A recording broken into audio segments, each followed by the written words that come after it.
3 years before I read this, on a beautiful Sunday morning in September 1974, I was sitting in the garden and the church clock started to strike 12. And I had one of these experiences that you get from eating magic mushrooms, that Right. the time between the strokes of the clock got longer and longer in a most beautiful way. And at the end of the final one, I said, I am the universe seen from my point of view.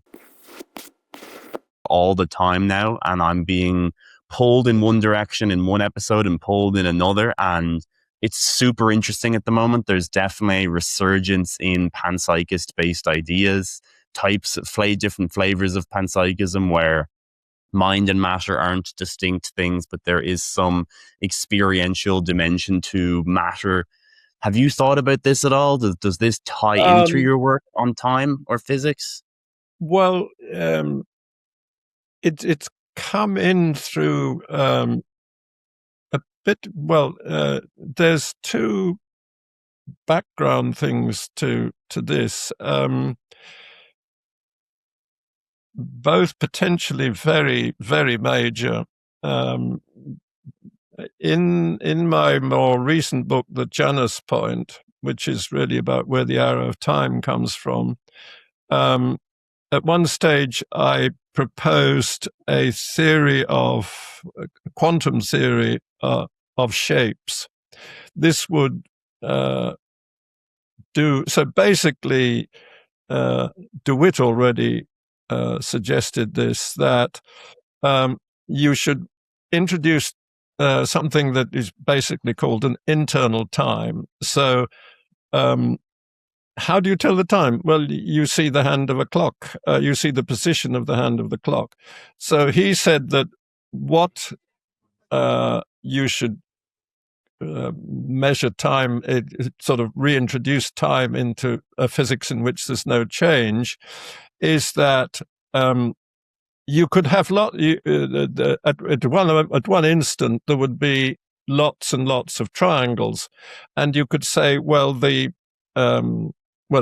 you're including size, you could say, well, the size of a particular triangle is the measure of time, and as it changes, you see what the other ones are doing. So that would the area of one of the triangles would be used as the hand of the clock to see what the other ones are doing as time goes.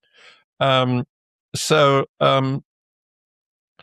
the end of chapter 18 of my Janus Point, I finally came to the idea that of a particular way of defining that, which is with a very very interesting number, which does not depend on overall scale. It just depends on size. And I'd learned about this.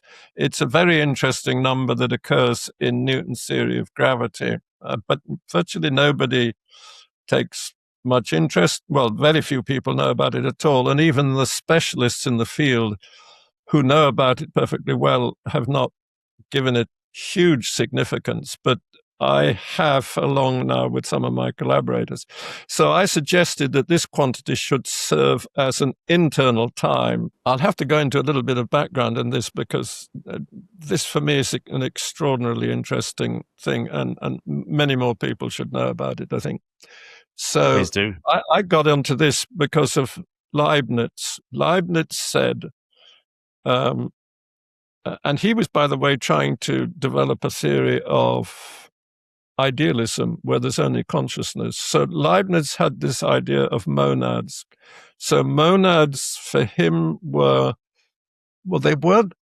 they didn't have point size. He seems to have thought of them as being infinitesimal things, but they have their internal structure, and each monad is, so to speak, reflects the structure of all the other monads, and all the monads together, they're different perspectives of the whole universe. And that comes in his monadology.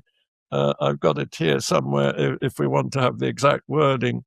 But he likens these monads to being different views, different perspectives of the same town looked at from different points of view.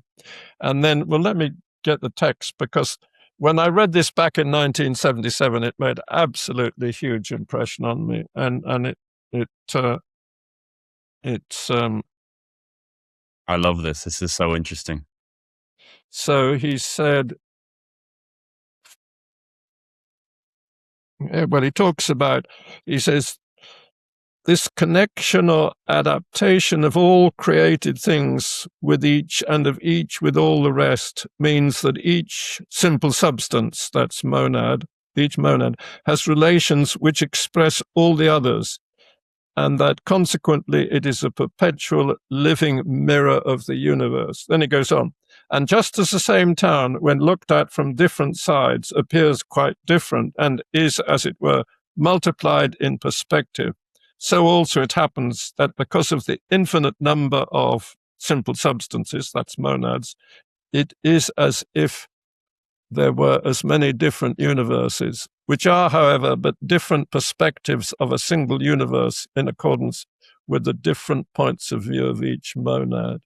By the way, before I read this, 3 years before I read this, on a beautiful Sunday morning in September 1974, I was sitting in the garden and the church clock started to strike 12, and I had one of these experiences that you get from eating magic mushrooms, that Right. the time between the strokes of the clock got longer and longer in a most beautiful way. And at the end of the final one, I said, I am the universe seen from my point of view. Wow.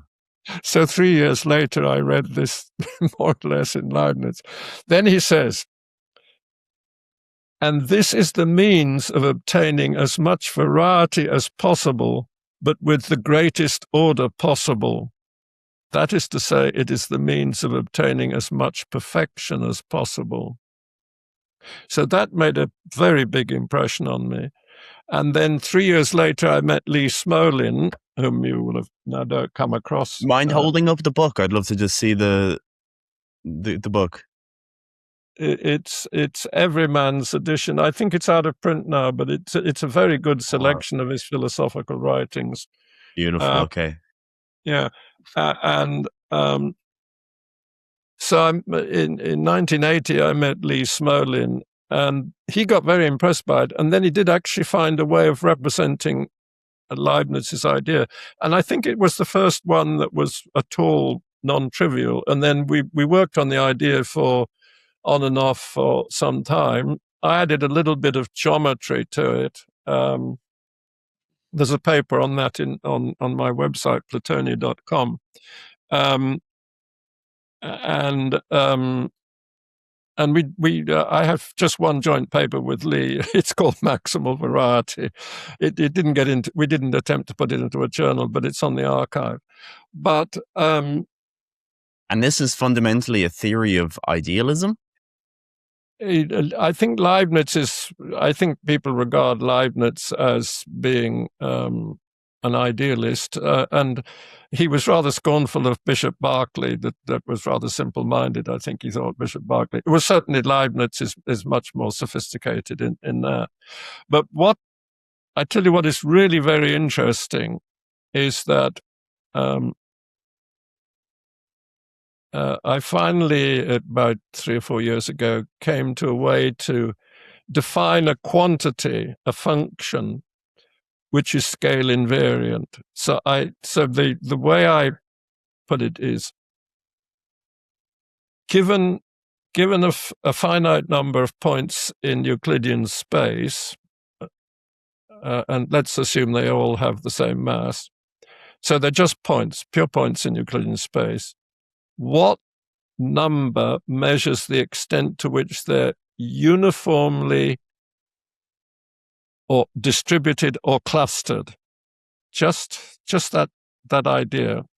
When you look up at the sky on a moonless night, you see Orion, like I did that morning with a headache. That's a cluster of stars, but other places it's not so clustered. So is there such a number? Now, if it's to be scale invariant, it could be two quantities which are each lengths. And funnily enough, there are just two obvious candidates. Pure mathematics gives you two obvious candidates. One of them is called the root mean square length. So the root mean square length is you take all the separations. If there's n particles, there's somewhat less than n squared of them. You take all the separations, you square them, you add them all up, and then you take the square root. And that's the root mean square length. And then there's another quantity, which is called the mean harmonic length. And the mean harmonic length is also very interesting because it's essentially the inverse of the Newton gravitational potential. So you divide one by the other, which is actually what it comes to, is you multiply the root mean square length, which has the dimensions of length, and you multiply it by the Newton gravitational potential, which is 1 over length. So when you've multiplied the two together, you get a dimensionless quantity. Now, there's a lot of very fascinating things about this. One is that Leibniz could have got that number. And in fact, actually, he wrote so much, it wouldn't totally surprise me to find that it is in one of his papers, which maybe they haven't yet looked at even. But one thing Leibniz did do was to show that the root mean square length is identically equal to the square root of the moment of inertia. So he was very close to that. He had one of the numbers essentially, and so this is the simplest way to realize that idea of Leibniz of measuring variety. And Newton at least hated Leibniz. He said he'd plagiarized him in the creation of the differential and integral calculus. But the fact is, the one pure number that implements this idea of variety, and the maximal variety, well, there's no upper limit to the maximal variety, but there's a lower limit. The lower limit of it is when it's maximally uniform. That number which Leibniz could have got, lo and behold, it is the two numbers that define Newton's theory of gravity. It's the Newton potential, and it's the number which measures the size. So Newtonian gravity of n particles is all about just how those two numbers change. As the potential changes, there's got to be a change in the root mean square length. Isn't that pretty amazing? I hope you enjoyed this clip from the Giant Shoulder podcast. If you did, you should check out these ones next. Remember to subscribe to the channel, and thank you so much for the support.